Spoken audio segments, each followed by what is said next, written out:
Good morning दोस्तों, मेरे इस चैनल में आप सभी का स्वागत है। आज हम लोग संख्या पद्धति का संख्या पद्धति का 60 ट्रिक, मतलब अक्सर एग्ज़ाम में इसी तरह से क्वेश्चन आता है। अगर इस वीडियो को आप लोग देख लिए, इसको समझ गए, तो आप लोगों का नंबर सिस्टम को कोई भी क्वेश्चन को सॉल्व करने में दिक्कत नहीं होगा। ये समझ लो, ये एक बेसिक है नंबर सिस्टम का। ठीक है, यहाँ पर देखो, सबसे पहला क्या है? प्राकृत संख्या। क्या है? प्राकृत संख्या। अब प्राकृत संख्या किसे कहते हैं?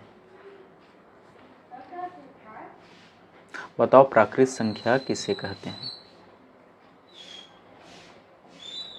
जैसे देखो, 1 2 3 4 5।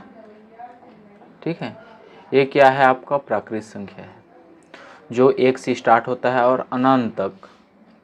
ठीक है, 1 2 3 4, ये क्या है? अनंत तक आगे बढ़ता जाता है, उसको हम लोग बोलते हैं प्राकृत संख्या। पूर्ण संख्या, अगर मान लो सामने में 0 काउंट कर दिया, 0 1 2 3, जो 0 से स्टार्ट होता हो और अनंत तक जाता हो, उसको बोलते हैं हम लोग पूर्ण संख्या। सम संख्या। सम संख्या किसे कहते हैं? जो 2 से भाग चला जाए, उसको हम लोग बोलते हैं सम संख्या। जैसे 2 4 6 8 10। ठीक, जो 2 से भाग चला जाए उसे हम लोग बोलते हैं सम संख्या। और विषम संख्या, जो 2 से भाग नहीं जाता उसको विषम संख्या बोलते हैं। जैसे 1 3 5 7। ठीक है, 9। ये सब क्या है? विषम संख्या है। परिमेय संख्या, अभाज्य संख्या। अभाज्य संख्या किसे कहते हैं? अभाज्य संख्या जो 1 एवं स्वयं से, किससे? स्वयं से भाग जाए, उसको बोलते हैं अभाज्य संख्या। अभाज्य संख्या में हमेशा याद रखना, इसमें 2 फैक्टर्स होता है उसका। एक तो 1 होता है, दूसरा वह स्वयं होता है। तो सबसे छोटे अभाज्य संख्या कौन सा है? 2 है, 1 नहीं है। हमेशा याद रखना, सबसे छोटा अभाज्य संख्या है 2। ये अक्सर एग्जाम में पूछा गया है ये क्वेश्चन। ठीक है, नेक्स्ट देखते हैं परिमेय संख्या। परिमेय संख्या किसे कहते हैं? जिसे हम लोग P/Q के रूप में लिख सकते हैं, जहाँ Q बराबर 0 नहीं होना चाहिए।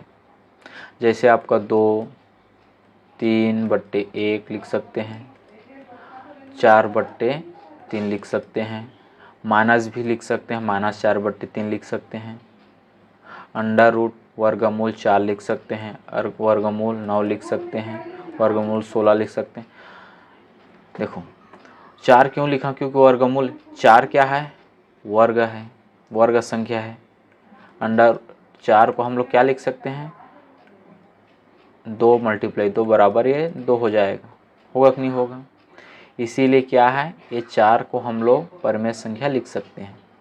लेकिन अपरिमेय संख्या में क्या होता है? जो वर्गमूल के रूप में रहता है, जैसे 2 3 5 7, जिसको हम लोग P/Q के रूप में नहीं लिख सकते, उसको बोलते हैं हम लोग अपरिमेय संख्या। ठीक है, यहाँ तक। नेक्स्ट देखें। अब यहाँ पर देखो, एक हम लोग देखते हैं स्थानीय मान और दूसरा होता है जातीय मान। ठीक है, इसको बोलते हैं, स्थानीय मान को बोलते हैं प्लेस वैल्यू, जातीय मान को बोलते हैं फेस वैल्यू। अब देखो यहाँ पे दिख रहा है, मैं बोल रहा हूँ कि इसमें 8 का स्थानीय मान बताओ, तो 8 की स्थानीय मान क्या होगा?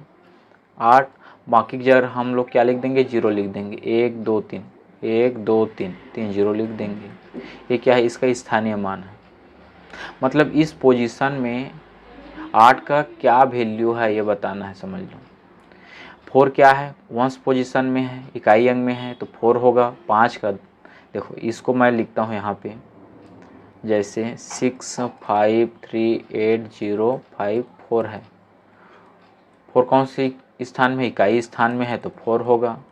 5 कौन सी स्थान में? दहाई स्थान में है, तो 50 होगा। 0 का तो कोई मतलब नहीं है, ये 0 ही होगा। 8 कौन सी स्थान में है? 1000 स्थान में है, तो 8000 होगा। ठीक है। तो ये क्या है, जिस स्थान में है उसका वैल्यू बताता है वो। ठीक है, मैं बोलूँगा 5 का बताओ स्थानीय मान क्या होगा। 5 लिखा मैं, बाकी इधर 1 2 3 4 5 जीरो लगा दूंगा, ये इसका क्या हो जाएगा, स्थानीय मान हो जाएगा। जातीय मान जो दिख रहा है वही उसका जातीय मान है। 6 का जातीय मान 6 ही है, 6 का 6 ही होगा, 5 का 5 होगा, 3 का 3 होगा, 8 का 8 ही होगा। ये क्या है, उसका जातीय मान है।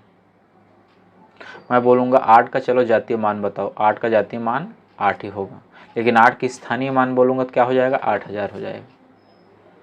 ठीक है, यहाँ तक क्लियर है। नेक्स्ट देखें, अब यहाँ देखते हैं, थोड़ा से रिवाइज करते हैं। मैं पहले इससे संबंधित वीडियो डाल चुका हूँ, फिर भी आप लोग एक बार थोड़ा से रिवाइज करो इसको। भाजकता का नियम, भाजकता का नियम मतलब क्या है, कुछ भी नंबर दिया है, जैसे 2 4 9 3 2 ऐसा कुछ दिया है और बोल रहा है कि ये 2 से भाग जाएगा कि नहीं जाएगा, अपने को चेक करना है। 2 से 3 से 4 से 5 से ये भाग जाएगा कि नहीं जाएगा, ये चेक करना है।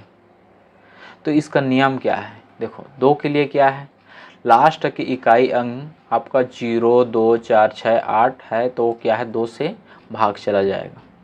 लास्ट का बस देखना है, इधर कुछ भी रहे उससे मतलब नहीं है। लास्ट का इकाई अंक देखेंगे और चेक करेंगे कि वो 0 2 4 6 8 है कि नहीं है। अगर है तो वो 2 से भाग चला जाएगा। 3 के लिए क्या होता है, इस सभी अंकों को आपस में जोड़ दिया जाता है, ठीक है, और 3 से भाग देते हैं तो भाग चला जाएगा तो ठीक है, नहीं गया तो वो क्या है, ये जो नंबर है वो आपका 3 से भाग नहीं जाएगा। तो जैसे 2 4 9 और 3 और 2 को ऐसे क्या करेंगे, आपस में प्लस कर देंगे। ठीक है, तो 4 5 6 हो गया, 6 और 9 15 16 17 18 19 20, कितना आ रहा है 20। तो 20 आपको बताओ 2 से 3 से भाग जाता है क्या, नहीं जाता। तो ये जो नंबर है आपका 3 से भाग नहीं जाएगा।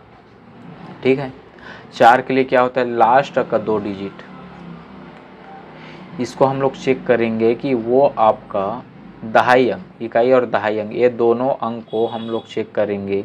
लास्ट तक 2 डिजिट को ही चेक करेंगे, बाकी से मतलब नहीं है अपने को। लास्ट तक 2 डिजिट को चेक करेंगे, 2 नंबर को चेक करेंगे कि यह 4 से भाग जा रहा है कि नहीं जा रहा है। अगर जा रहा है तो ये पूरा नंबर क्या है, ये आपके 4 से कट जाएगा पूरी तरह से। वैसे 5 का नियम क्या कर बोलता है कि लास्ट की इकाई अंक में या तो 0 होना चाहिए या फिर 5 होना चाहिए। ठीक है, क्या होना चाहिए, 0 होना चाहिए या फिर 5 होना चाहिए। 6 के लिए क्या है, जो 2 के नियम को भी फॉलो करे और 3 के नियम को भी उसको फॉलो करना चाहिए। जो 2 से भी भाग चला जाए और 3 से भी भाग चला जाए, मतलब 6 से भाग के लिए अपने को 2 का भी चेक करना पड़ेगा और 3 का भी चेक करना पड़ेगा, क्योंकि 6 2 तिया 6 होता है, मल्टीप्लाई है, 2 तिया 6, तो 2 का भी चेक करेंगे, 3 का भी चेक करेंगे। ठीक है, यहाँ तक। 7 देखो, 7 के लिए क्या होता है, जैसे मान लो मैं इसी को लेके चल रहा हूँ, ठीक है, 2 4 9 3 2 है, तो मैं क्या करूँगा, एक अंक को, इकाई अंक को छोड़ दूंगा, बाकी को क्या करूँगा, इसके साथ इकाई अंक का डबल करके माइनस कर दूंगा। जैसे 2 4 9 और 3 है, तो 2 का डबल क्या होगा, 4 होगा, ऐसा मैं माइनस कर दूंगा। ठीक है, जो भी आएगा फिर मैं इकाई अंक छोड़ दूंगा। ठीक है, बाकी को फिर इकाई अंक का डबल करके फिर से, जैसे देखो यहाँ पे क्या होगा, ये 9 हो जाएगा, ये 8 4 2, तो फिर मैं क्या करूँगा, इस 3 को पकड़ूंगा, 3 4 8 पकड़ूंगा। ठीक है, और 9 का डबल कर दूंगा, 9 2 18 होगा, ये ऐसे माइनस कर दूंगा। ऐसे करते करते जाऊंगा और लास्ट में चेक करूंगा कि वो 7 से भाग जा रहा है कि नहीं जा रहा है। अगर 7 से भाग जा रहा है तो पूरा जो नंबर है ये आपका 7 से भाग चला जाएगा, नहीं जा रहा है मतलब नहीं जाएगा। 8 के लिए क्या है, 8 के लास्ट का ये 3 डिजिट, 3 नंबर 932 है लास्ट में, इस 3 नंबर को ही चेक करेंगे और देखेंगे कि वो 8 से भाग जा रहा है कि नहीं जा रहा है, ये चेक करेंगे। ठीक है, बाकी से मतलब नहीं है, बाकी नंबर से चाहे वो कितना भी नंबर रहे। लास्ट का 3 नंबर ही चेक करेंगे। 9 के लिए क्या है, जो 3 के लिए है वो सेम नियम 9 के लिए भी है, लेकिन इसमें क्या होता है कि 9 से भाग जाना चाहिए। ठीक है, सबको आपस में प्लस करेंगे, जैसे 20 है, और चेक करेंगे कि 9 के मल्टीप्लाई में आ रहा है क्या, 9 से भाग जा रहा है, नहीं जा रहा है, तो क्या ये नंबर 9 से भाग नहीं जाएगा। ठीक है, 10 के लिए क्या है, लास्ट में 0 होना चाहिए। क्या होना चाहिए, इकाई अंक 0 होना चाहिए, तो वो 10 से डिवाइड हो जाएगा। 11 के लिए क्या है, सम व विषम स्थान का अंतर।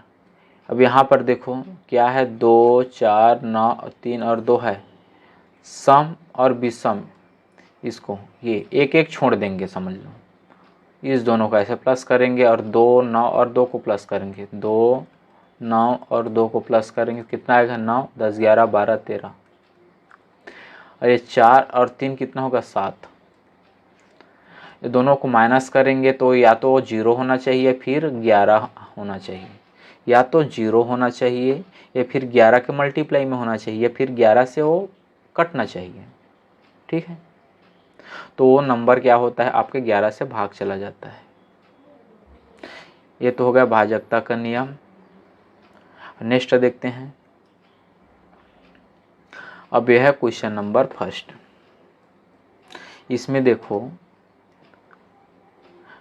98374, ठीक है, 9 8 3 7 4 में 8 के स्थानीय मान तथा 7 के स्थानीय मान का अंतर। अभी जस्ट पढ़े हैं, स्थानीय मान होता क्या है।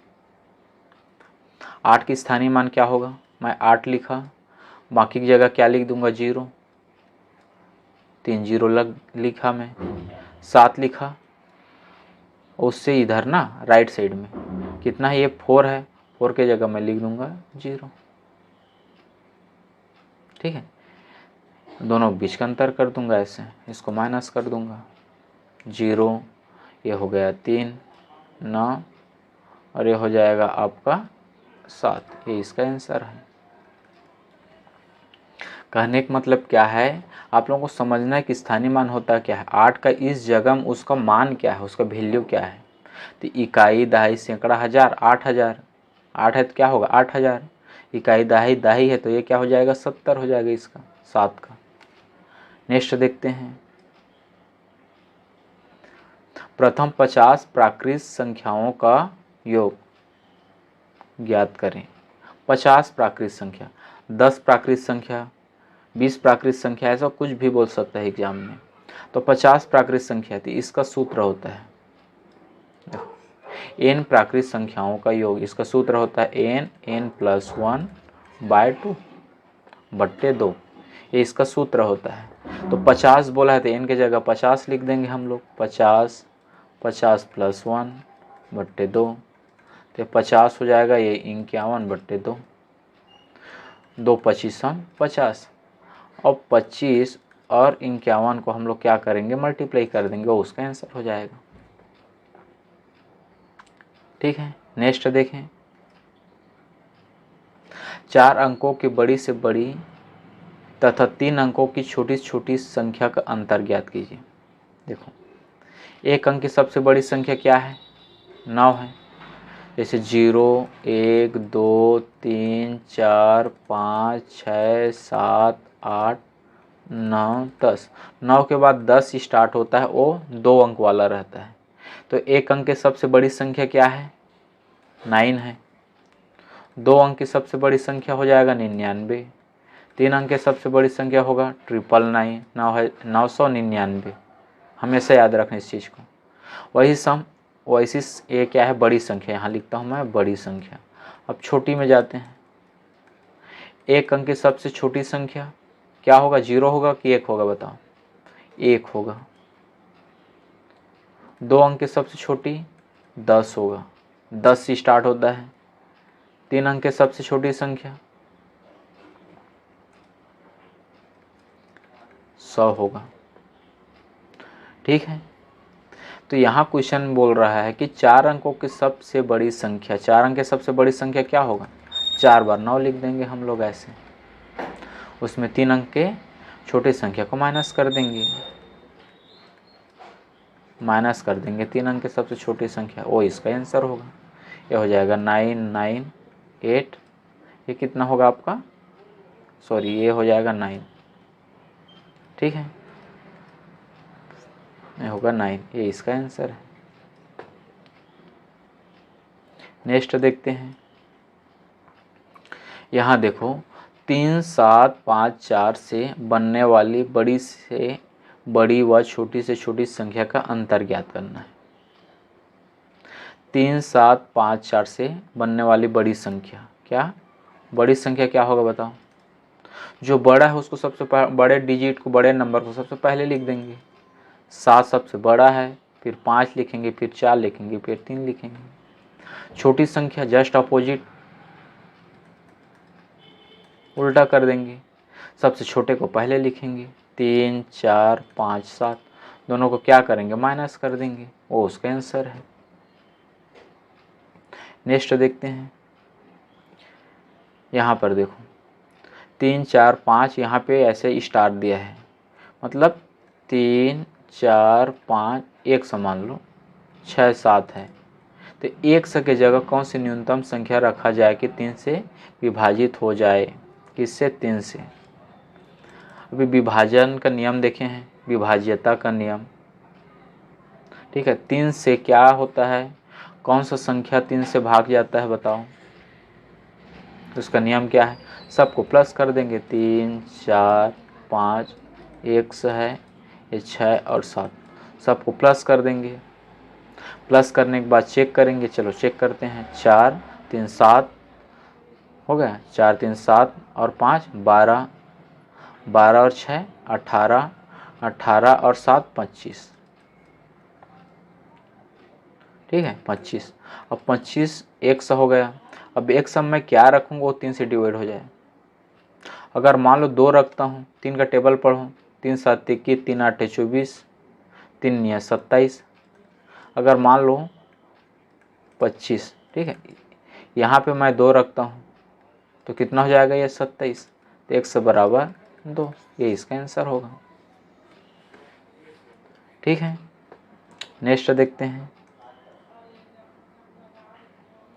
यहाँ पर देखो बट्टे ग्रुप में है, भिन्न ग्रुप में है, इसमें सबसे छोटा भिन्न ज्ञात करना है आप लोगों को। जब भी इस प्रकार का आता है तो सबसे छोटा भिन्न या सबसे बड़ा भिन्न ज्ञात करना है।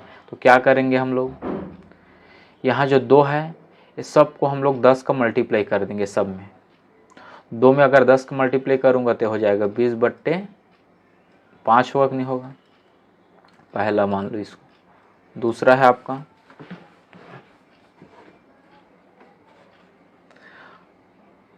3 का कितना हो जाएगा, 30 हो जाएगा, 30/4 हो जाएगा। तीसरा आपका 50/7 हो जाएगा, और चौथा आपका 90/10 हो जाएगा। एक ट्रिक है, समझ लो, ये ऐसे क्यों हुआ, क्या हुआ, ये जानना मतलब नहीं है। मैं क्या किया, अभी ऊपर वाले में सबके साथ 10 का मल्टीप्लाई कर दिया, ठीक है। कितना होगा, 5 चौके 20, 4 आ रहा है, ये कितना आएगा बताओ, 4 चौक 16, 4 5 20, 4 छक्का 24, 4 7 28, 7 बार आ रहा है, और आएगा लेकिन लगभग समझ लो 7 आ रहा है। तो ये तो पता चल गया ना कि 4 से ज़्यादा है ये 7। ये कितना होगा, 7 7 49, ये लगभग ये भी 7 प्लस में है, ये आपका 9 आएगा। तो यहाँ से स्पष्ट पता चल रहा है कि सबसे छोटा भिन्नक कौन सा है, पहला वाला है 2/5, इसका आंसर हो जाएगा। और सबसे बड़ा ये लास्ट है, ठीक है। नेक्स्ट देखें, किसी लड़के को भिन्न का 6/7 से गुणा करने को कहा, परंतु गलती से उसने 7/6 से भाग दे दिया, तो सही उत्तर से 13/70 अधिक मिला तो मूल भिन्न ज्ञात कीजिए। जब इस प्रकार का क्वेश्चन जब भी आता है तो हम लोग क्या करेंगे, इस दोनों को माइनस कर देंगे। 7/6 माना 6/7 बराबर 13/70 हमेशा, ठीक है, माइनस कर देंगे। अब इसको क्या हो जाएगा, ये 6 और 7 ही लिख देता हूँ मैं, ठीक है। 6 छक्का 6 तो कट जाएगा, तो 7 7 49 हो जाएगा, ये 7 कट जाएगा, 6 छक्का 36 हो जाएगा ये। 13 बट्टे आपका ये 70। तो यहाँ पर देखो कितना होगा ये, 9 में 6 माइनस करूँगा तो कितना आएगा 3, और ये 13 हो जाएगा। ये 13 बट्टे कितना होगा ये 6 बट्टे 7, ये है 70। 7 दहम 70 होगा, 13 एकम 13 होगा कि नहीं होगा। और ये है ये 6 ऊपर इधर जब चला जाएगा तो 6 बट्टे 10 हो गया, 2 तिया 6, 2 पंचे 10, तो 3 बट्टा 5 होगा। ये इसका आंसर है।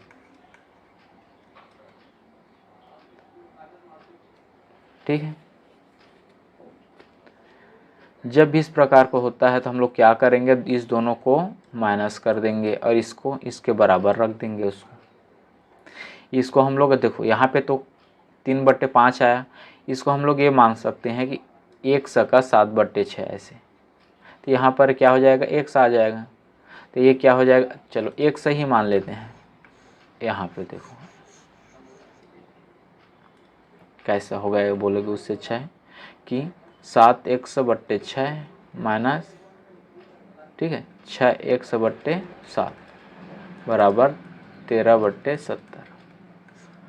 क्या निकालेंगे दोनों का एलसीएम कितना होगा 6 और 7, ठीक है 6 7 ही लिखता हूँ, 6 6 का 6 7 42 होगा, लेकिन 6 7 ही लिख देता हूँ। ठीक है, यहाँ से 6 कट जाएगा, 7 7 49 हो जाएगा, 49 एक्स, ये कितना होगा आपका 36 एक्स, ये हो गया आपका इधर 13 बट्टे 70। ठीक है, तिर्यक गुणा कर देते हैं, 49 में हम लोग 36 करेंगे तो कितना आएगा बताओ, माइनस करेंगे तो 13 एक्स, इसको गुणा कर दूंगा उधर 13 6 और ये 7 बट्टे 70। ठीक है, 1 से बराबर लूँगा तो क्या होगा 13 6 7 70, 13 नीचे चला जाएगा। अब इसको कटा दूंगा मैं, 13 से 13 कट गया, 7 दहम 70। ठीक है, 2 तिया 6, 2 पंचे 10, तो 1 से बराबर क्या है 3 बट्टे 5, यही तो आंसर है। ऐसे लिख सकते हैं। कुल मिला क्या करेंगे, इस दोनों को माइनस करके इसके बराबर में रख देंगे। ठीक है, नेक्स्ट देखते हैं। किसी संख्या को 119 से भाग देने पर 19 शेष बचे तो 17 से भाग देने पर क्या बचेगा। बस ये दोनों को हम लोग क्या कर देंगे, 19 17 से भाग दे देंगे 19 का, 17 एकम 17, 2, तो 2 बचेगा, यही इसका आंसर है। हमेशा ऐसा जब भी क्वेश्चन आता है जो शेष है उसे इसका भाग दे देंगे, जिससे भाग देने का बोल रहा है उससे हम लोग भाग दे देंगे। ठीक है, कभी भी इस प्रकार क्वेश्चन आता है, वो अक्सर एग्जाम में पूछता है इस प्रकार क्वेश्चन, किसी संख्या को 119 से भाग देने पर 19 शेष बचता है, कितना 19 शेष बचता है, और 17 से भाग देने पर कितना बचेगा, तो 17 से भाग दे देंगे इस 19 को, तो कितना बचेगा 2 ही बचेगा, ये इसका आंसर है 2। ठीक है, नेक्स्ट देखें। देखो संख्या 120 का 2/3 8 के 1/4 से कितना अधिक है। संख्या 120 का 2/3, 120 का 2/3 मतलब 2/3। ठीक है, 80 के 1/4, 80 के 1/4 1/4 से कितना अधिक है, कितना अधिक है, माइनस कर देते हैं, दोनों को पता चल जाए कितना अधिक है। तो यहाँ पर देखो 3 चौक 12 शून्यम शून्य, 4 दूने 8, ये हो गया 80, इधर 4 दूने 8 शून्य, इधर हो गया 20, माइनस करेंगे तो आ जाएगा ये 60, ये आंसर है इसका, 60 अधिक। नेक्स्ट देखें। दो संख्याओं के व्युत्क्रमों का योग 7/24 है, यदि इनमें से एक 6 है तो दूसरी क्या होगा। दो संख्या के व्युत्क्रम का योग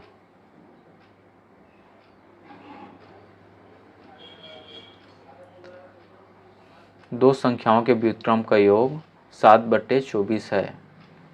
यदि इसमें से एक संख्या 6 है तो दूसरा क्या होगा? तो क्या करेंगे, इसके साथ इसको माइनस कर देंगे। ठीक है, देखो मान लो कोई संख्या है x है, इसका व्युत्क्रम 1/x होगा। तो एक संख्या क्या है? 6 है, 6 के व्युत्क्रम क्या होगा बताओ? 1/6 होगा। इसी के योग पे बोला है ना, 1/x प्लस 1/6, इसका योग तो बोल रहा है 7/24 है।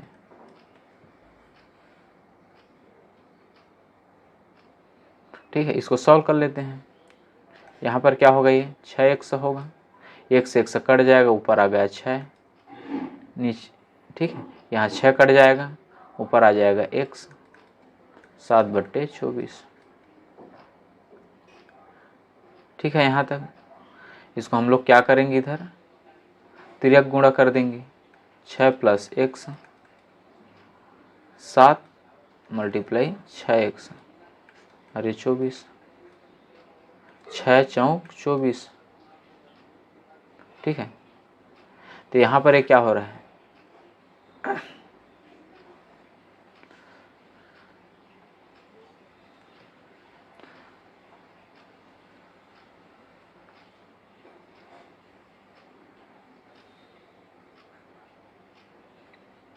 ये हो जाएगा आपका 6 + x, 7x/4। इधर अगर मान लो गुणा करेगा तो क्या होगा? 6 × 4 = 24, और ये 4x = 7x। ये आपका 24 है, इधर जाएगा तो क्या हो जाएगा? ये 7x - 4x, 3x, 3 × 8 = 24, 3 × 8 = 24, x = 8।